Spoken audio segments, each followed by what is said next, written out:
You probably imagine you know the private military world.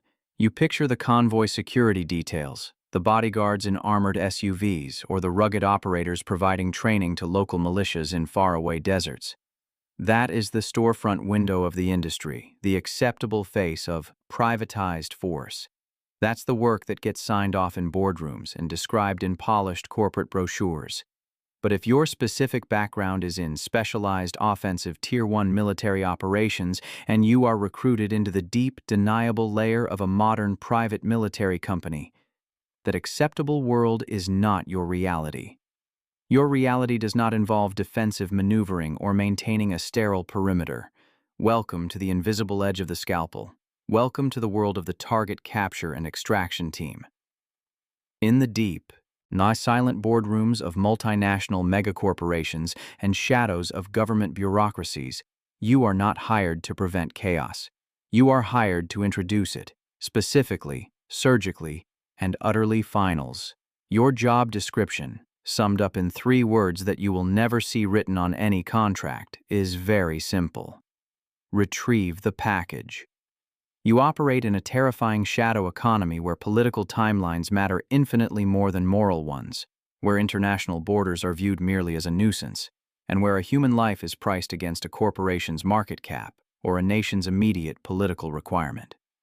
Your operational sphere isn't defined by geography. It's defined by the profile of the target. These targets are never easy. They are always fortified, and they are always protected by layers of desperate security. Perhaps the package is a brilliant kidnapped CEO or a multinational billionaire recently snatched by a regional cartel and hidden in a heavily defended, sophisticated mountain compound in a country with a non-existent central government. Or maybe the target is the source of the chaos itself. A charismatic warlord in Central Africa who has successfully seized entire rare earth mineral fields from your corporate client, hiding behind thousands of indoctrinated fighters and brutal tribal loyalties. Sometimes, and this is the deep gray zone, the package is a former head of state, a president or a prime minister recently deposed by a military junta, currently languishing in a secure government prison, whose very existence or immediate extraction represents a massive political chip on the global stage. These aren't just names on a database. They are immediate strategic problems requiring a kinetic solution.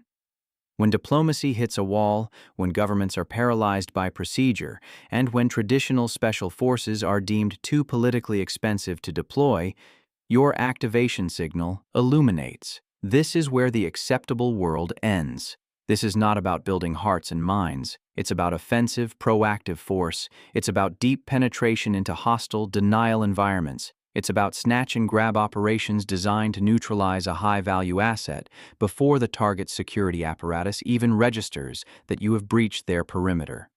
This is about operating at the dangerous intersection of massive corporate wealth and absolute political ruthlessness. The rulebook is discarded. The only metric that matters is success, and the definitive result is your team extracting the designated human asset across an internationally recognized border.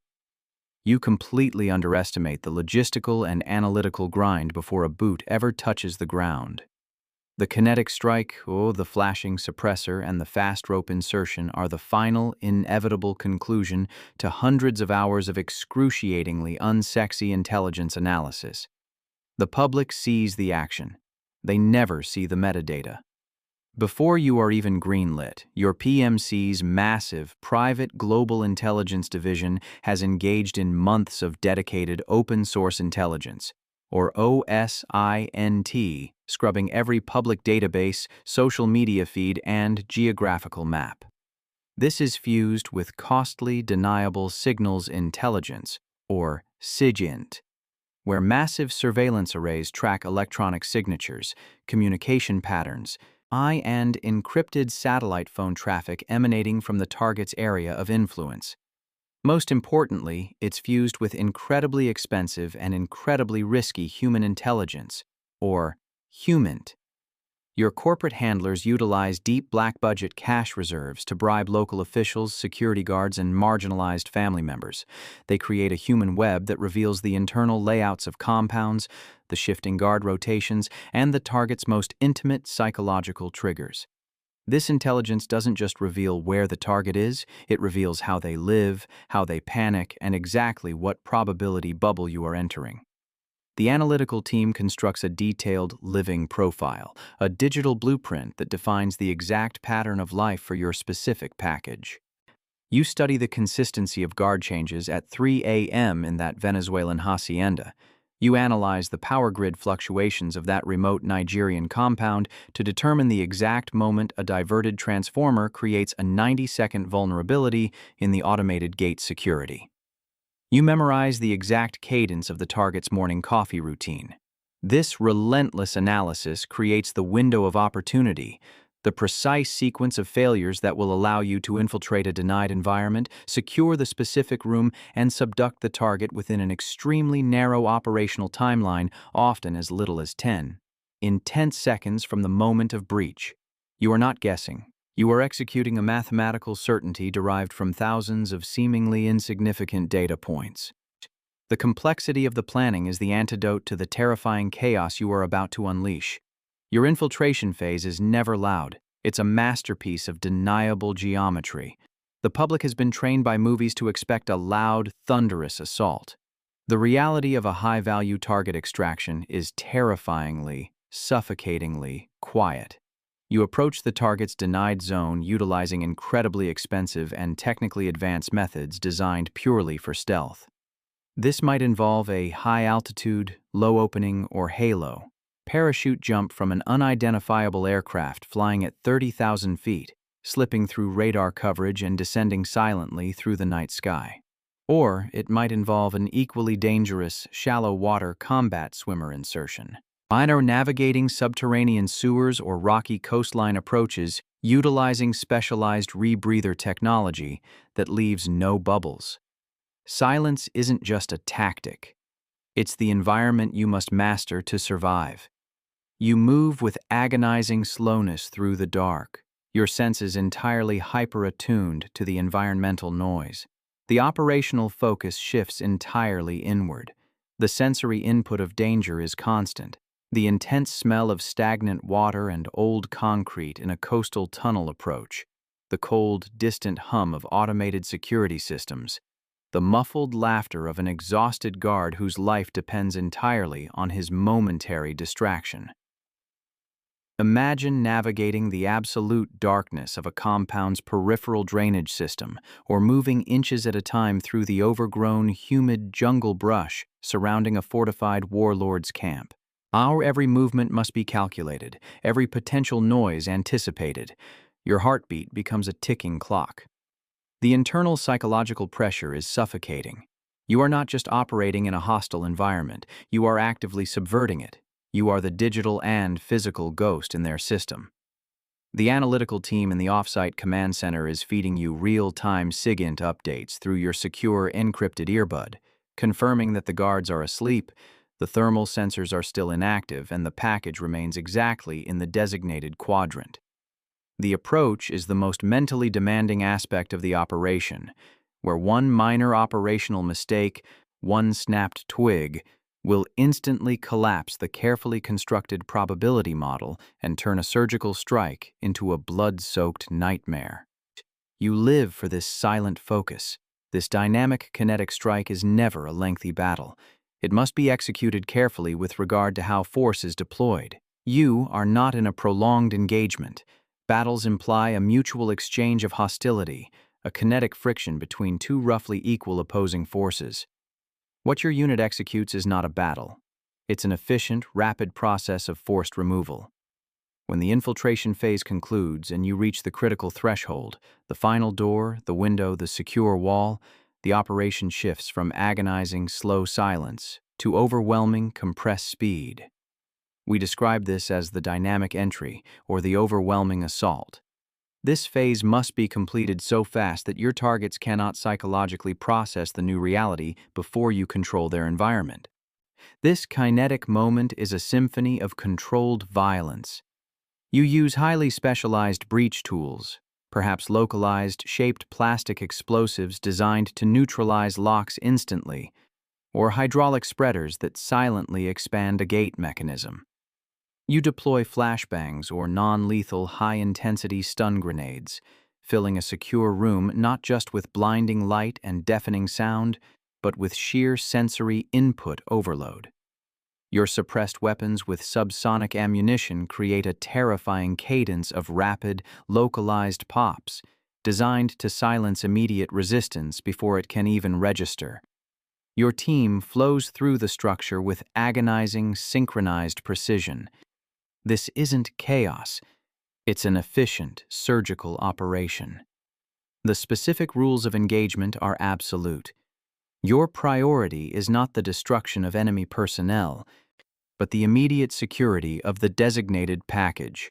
Within those critical 10 seconds, you have subdued the immediate security detail, handcuffed the target, and executed a rapid, definitive medical assessment, including perhaps immediate identification confirmation through rapid forensic profiling on site. Securing a corporate billionaire requires a completely different approach than securing a desperate, protected warlord. The first requires careful handling. The second may require overwhelming restraint. The extraction is the moment the denied environment truly wakes up. This is the kinetic climax that tests the limits of your nerves and the analytical modeling. After the last target has been secured and identified, you have minutes before the entire local security apparatus launches its counteroffensive. The infiltration was a masterpiece of stealth. The extraction often requires a masterpiece of planned brutality. You move the subducted asset, the warlord, the CEO, the former prime minister, through a predefined, sanitized extraction corridor. Your analytical team has anticipated every potential failure point. They know exactly which backup security vehicles will activate first, exactly which local regional police frequency will be used, and exactly how long you have before the target area becomes statistically impossible to hold. Your PMC handlers do not just leave you to fight your way out. Extraction often utilizes a hot extraction methodology. This might involve a specialized, heavily armed private helicopter utilizing electronic countermeasures and intense localized firepower to suppress the perimeter, while you fast rope the cuffed target onto the aircraft. In a more remote, landlocked scenario, it might involve a heavily armored private convoy breaching pre-secured regional borders, utilizing massive, bribed local checkpoints, and utilizing aggressive, high-speed evasive driving techniques designed entirely by specialized tactical analytical models. The feeling during this extraction phase is an intense, vibrating mixture of pure terror and immediate tactical relief. Every nerve in your body is screaming as you watch the chaotic, rapidly diminishing perimeter receding in the distance. The psychological and physical fatigue is immediate and absolute. You haven't had a proper thought in 48 hours. You have been executing a flow state derived from hundreds of analytical vectors. When the wheels finally touch down across a safe border, you are not celebrating. You are collapsing, recognizing that your success is temporary and entirely transient. You have now seen the deepest, most kinetic edge of the private military world, the offensive reality that ensures the storefront window remains clean.